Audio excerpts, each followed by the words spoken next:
और ये झारखंड जिस राज्य में हम आए हैं, यहाँ के हम जो कुर्बानियों का इतिहास देखते हैं तो समझ में आता है कि बहुत पहले से यहाँ के नौजवान कुर्बानी देते रहे। और यहाँ पर एक ख़ास बात देखिए, यहाँ पर हमेशा कुर्बानी नौजवान लोगों ने अधिकांश दी है।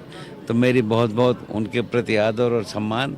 और वास्तव में रणधीर वर्मा जी ने आज़ादी के बाद जो मापदंड और जब खालिस्तानियों का मामला चल रहा था, क्योंकि हम उत्तर प्रदेश में उस स्थान के रहने वाले हैं जहाँ पर ये घटनाएं बहुत होती थी, तो हम अंदाज़ा ही लगा सकते हैं कि कुर्बानी के लिए कहना तो आसान होता है, पर कुर्बानी देना आसान नहीं होता है। हम सबकी समझ में आता है। मैं धनबाद के लोगों का भी बहुत आभार प्रकट करना चाहती हूँ। बाहर में लोग आश्चर्य करते हैं कि भाई कैसे एसपी साहब थे, उनकी शहादत को 34 साल हो गए, अभी भी लोग याद करते हैं, मतलब आश्चर्य करते हैं कि अभी भी लोग आते हैं फंक्शन में, अभी भी हम लोग आते ही नहीं है, आकर के माल्यार्पण करते हैं, उनका फूल चढ़ाते हैं और बड़े प्यार से उनको याद करते हैं। कि जब कोई ऐसे पुलिस के जवान अगर किसी तरह का गलत करते थे, उनको उस पर कार्रवाई करते थे।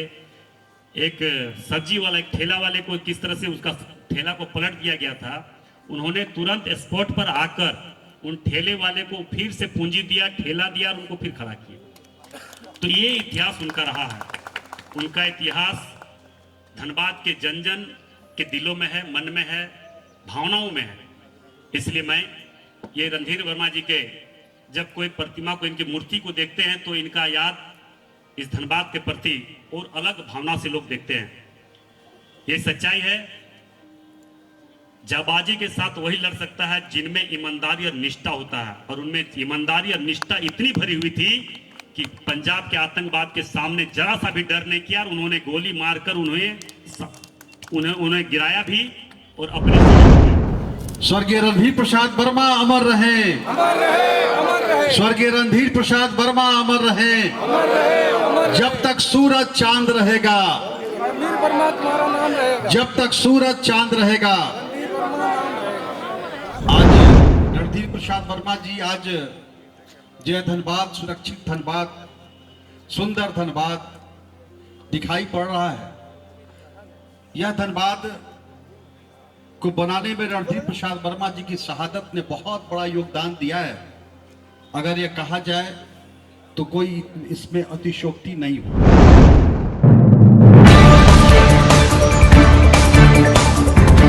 धनबाद के जाबाज पूर्व एसपी शहीद रणधीर वर्मा की 34वें शहादत दिवस पर झारखंड के गवर्नर ने दी श्रद्धांजलि।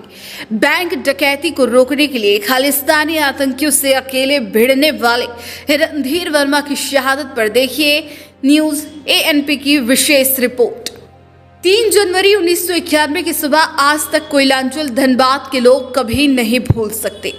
इस दिन की चर्चा होते ही शहर के लोगों को अपने जाबाज एसपी रणधीर प्रसाद वर्मा एवं आईएसएम कर्मी श्यामल चक्रवर्ती के बलिदान की बात याद आ जाती है। रणधीर वर्मा के बलिदान देकर खालिस्तानी आतंकवादियों की धनबाद समेत पूरे झारखंड में एंट्री रोकी थी। पहली बार आतंकवादी धनबाद के बैंक में डाका डालने पहुंचे थे। पहले प्रयास में ही वे ढेर हो गए थे। यदि वे सफल हो जाते तो आतंकवादियों का एक सेंटर झारखंड में भी खुल जाता। गोली लगने के बाद भी दोनों वीर डकैतों से करते रहे संघर्ष। सुबह के करीब 10 बज रहे थे। एसपी रणधीर वर्मा एसपी कोठी में थे। तभी उन्हें किसी ने फोन किया कि हीरापुर विरोध मार्केट स्थित बैंक ऑफ इंडिया में डकैत घुस गए हैं। सूचना मिलते ही वह पिस्टल और एक अंगरक्षक को लेकर सीधे बैंक पहुंच गए। बैंक प्रथम तल पर था। डकैतों को ललकारते हुए रणधीर वर्मा सीढ़ी पर चढ़ गए।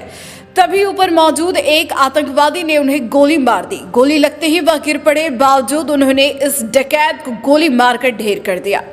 उस दौरान आईएसएम कर्मी श्यामल चक्रवर्ती भी बैंक में थे। उन्होंने भी डकैतों का विरोध किया। डकैतों ने उन्हें भी गोली मार दी। इधर उनके अंगरक्षक भी गोली लगने से जख्मी हो गए। तब तक धनबाद थाना की पुलिस मौके पर पहुंच गई थी। खुद को घिरते देख डकैत भागने लगे। बाद में एक और डकैत को पुलिस ने मार गिराया। शहीद आईपीएस रणधीर प्रसाद वर्मा के 34वें शहादत दिवस पर आयोजित संगीतमय श्रद्धांजलि कार्यक्रम में शामिल हुए झारखंड के गवर्नर ने अपने संबोधन में कहा कि धनबाद के युवा शहीद रणधीर वर्मा की शहादत से प्रेरणा जरूर ले। शहीद वर्मा का बलिदान यह बताता है कि हमें अपने कर्तव्य समर्पण के प्रति हमेशा अडिग रहना है। उन्होंने न सिर्फ खालिस्तानी आतंकवादियों से लोहा लिया बल्कि उन्हें मार भी गिराया, अपने प्राणों की आहुति दी। उन्होंने जो कार्य किया उसे हमेशा याद रखा जाएगा। उन्होंने बताया कि 1989 में जीतकर पहली बार संसद पहुंचे प्रोफेसर रीता वर्मा के साथ थे जब वह शहीद वर्मा की शहादत का जिक्र करती थी, और आज जाकर जो समझा इसे समझ में आता है कि लोग देश के लिए कुर्बानी किस ढंग से करते हैं। इसे हमें समझना चाहिए। झारखंड में कुर्बानियों का इतिहास जब देखते हैं तो यह समझ आता है कि बहुत पहले से झारखंड के नौजवान देश के लिए कुर्बानी देते आए हैं। जब तक सूरज चांद रहेगा, आईपीएस रणधीर वर्मा जी का नाम रहेगा। राज्यपाल संतोष गंगवार ने श्रद्धांजलि सभा को संबोधित करते हुए पहले शहीद वर्मा को पुष्प अर्पित कर श्रद्धांजलि अर्पित की। शहीद की धर्मपत्नी प्रोफेसर रीता वर्मा, राज्यसभा सांसद दीपक प्रकाश, सांसद ढिल्लू महतो, विधायक राज सिन्हा, झरिया विधायक रागिनी सिंह, धनबाद उपायुक्त माधवी मिश्रा, एसएसपी एचपी जनार्दनन समेत तमाम प्रशासनिक अधिकारी, पुलिस अधिकारी एवं गण्यमान्य लोगों ने श्रद्धांजलि अर्पित की। इस श्रद्धांजलि सभा जिला पुलिस की ओर शहीद को सलामी दी गई। श्रद्धांजलि सभा में कलाकारों ने भजन प्रस्तुति से शहीद का श्रद्धांजलि अर्पित किया। खालिस्तानी आतंकवादियों से लड़ते हुए दिया बलिदान। गौरतलब है कि खालिस्तानी आतंकवादियों से लड़ते लड़ते बलिदान देने वाले एसपी रणधीर वर्मा को 26 जनवरी 1991 को वीरता के लिए सर्वोच्च पदक अशोक चक्र से सम्मानित किया गया। वह पहले असैनिक अधिकारी हैं जिन्हें मरणोपरांत अशोक चक्र से सम्मानित किया गया था। भारत सरकार ने सन 2004 में उनके सम्मान में डाक टिकट भी जारी किया था। इधर रणधीर वर्मा के साथ बलिदानी हुए आईएसएम कर्मी श्यामल चक्रवर्ती को आज भी सरकार की ओर से सम्मान नहीं मिला है। श्यामल चक्रवर्ती को नागरिक सम्मान दिलाने के लिए लड़ाई कॉमरेड AK राय ने शुरू की थी, जिसको लेकर निरसा विधायक अरूप चैटर्जी ने भी कई बार आवाज उठाया है। वामपंथियों की यह लड़ाई आज भी जारी है। न्यूज़ ANP के लिए विवेक के साथ कुंवर अभिषेक सिंह की रिपोर्ट।